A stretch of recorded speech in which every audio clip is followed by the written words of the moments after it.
I don't think you're going to see a huge wave of repossessions. I don't think the banks are going to suddenly want to take the losses on their balance sheet and make them real.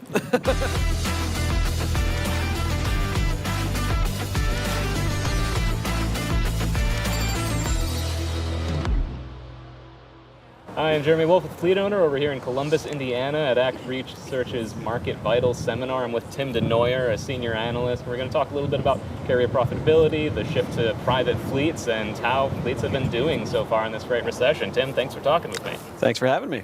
So the move to private fleets, that sounds like a pretty significant part of the whole narrative. Could you start with that? What's been going on with private fleets? Yeah, it's a big shift over the past few years, and it's starting to reverse. See, after the pandemic, the private fleets were not very happy with the for-hire carriers. They lost some fidelity in that supply chain, and they wanted to bring some freight in-house. So we added a whole bunch of equipment over the past few years. That insourcing has been really bad in terms of dragging out the freight recession. But the good news that we're seeing right now, it's not really going to help the for-hire market immediately, but we're seeing a reversal in that trend where private fleets are starting to reduce their orders for tractors, particularly day cabs. They're starting to sell the day cabs at elevated rates, and we think that capacity contraction is eventually going to be good news for the cycle. Not quite tomorrow, but sometime next year. So everyone's been talking about overcapacity and that being a major contributing factor to how bad for-hire fleets have had it, and private fleets have been a major contributor to that. Yeah, we think so, yeah.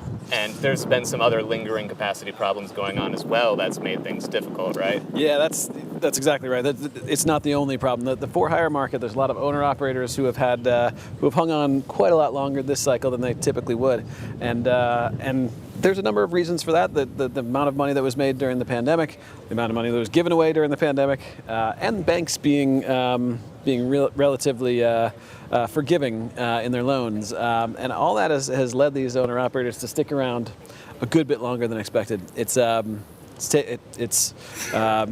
making it very difficult to figure out when the next upcycle will come. But one of the things that we do know, and we're definitely hearing from the manufacturers at this seminar, is that build rates are coming down, and so we know that capacity overall is going to start shrinking soon. And industry experts have been pretty surprised by how long a lot of these owner-operators have been holding on throughout all of this. Can we talk a little bit more about what we expect to see from banks, whether they'll repossess this equipment soon, whether these owner-operators are going to shutter over time as these build rates come down, whether they won't be replacing their trucks? Yeah, it's a combination of things. I don't think you're going to see a huge wave of repossessions. I don't think the banks are going to suddenly want to take the losses on their balance sheet and make them real. And used truck prices are recovering a little bit, so their motivation to do that is coming down a little.